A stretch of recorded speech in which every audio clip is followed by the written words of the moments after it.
পাথর মেরে মেরে হত্যা করা, বিজয় উল্লাস করা, দানবীয় নৃত্য করা, মশাল মিছিল নিয়ে বিক্ষোভ প্রতিবাদ করব। ইতিহাসের বর্বরতম যে নারকীয় ঘটনা সেটা আমরা গতকালকে প্রত্যক্ষ করেছি, যে একটা মানুষকে পাথর মেরে মেরে হত্যা করা এবং হত্যা করার পরেও সেই নিথর দেহের উপরে উঠে নৃশংস বিজয় উল্লাস করা, দানবীয় নৃত্য করা, এটা আসলে আমার কাছে মনে হয় না যে বাংলাদেশে ঘটনায় এটা একটা মানে উল্লেখযোগ্য বলা চলে নৃশংসতম ঘটনা, যেটা বাংলাদেশ আগে কখনো প্রত্যক্ষ করে। তো এই ঘটনার প্রেক্ষিতে আমরা দেখেছি গতকাল সারা দেশ থেকে বিভিন্ন জায়গা থেকে শিক্ষা প্রতিষ্ঠান থেকে শিক্ষার্থীরা স্বতঃস্ফূর্তভাবে এবং সাধারণ মানুষজন স্বতঃস্ফূর্তভাবে নানাভাবে প্রতিবাদ জানিয়েছে। আমরা আজকে এই সংবাদ সম্মেলনের মাধ্যমে আমাদের কর্মসূচি ঘোষণা করেছি। আমরা আজকে সন্ধ্যা 7টায় শাহবাগ থেকে মশাল মিছিল নিয়ে বিক্ষোভ প্রতিবাদ করব।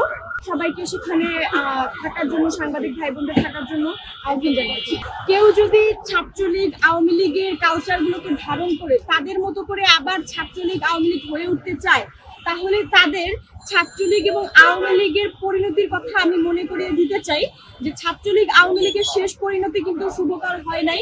তারা কিন্তু বাংলাদেশের মানুষের কাছে গ্রহণযোগ্যতা পায় নাই, বরং বাংলাদেশের মানুষজন সমূলে স্বপ্রণোদিত হয়ে রাস্তায় নেমে এসে কিন্তু জুলাইয়ে তাদেরকে দেশ ছাড়া করেছে, দেশ ত্যাগ করেছে। তাদের নেত্রী কিন্তু পালিয়ে যেতে বাধ্য হয়েছে। তো সেই জায়গা থেকে যদি ইতিহাস থেকে শিক্ষা না নিয়ে তারা যদি একটা সুষ্ঠু ধারার রাজনীতি চর্চা করতে না পারে, তাহলে আমি বলবো আপনারা রাজনীতি করা বন্ধ করে দেন। কারণ মানুষের জান নিয়ে যেই রাজনীতি হয়, মানুষের জীবনের যেখানে যেই রাজনীতির মূল্য থাকে না, সেই রাজনীতির কোনো বাংলাদেশের দরকার নেই। আপনারা রাজনীতি করা বন্ধ করে দেন। যদি সেই আওয়ামী লীগের কালচার, আওয়ামী লীগের ন্যারেটিভ ধারণ করে আওয়ামী লীগের কালচারকে এস্টাবলিশ করার জন্য, দ্বিতীয় আওয়ামী লীগ হওয়ার জন্য আপনারা উন্মাদ হয়ে থাকেন, সেক্ষেত্রে জনগণ আপনাদের বিরুদ্ধে রায় দিবে, জনগণ আপনাদের প্রতিহত করবে।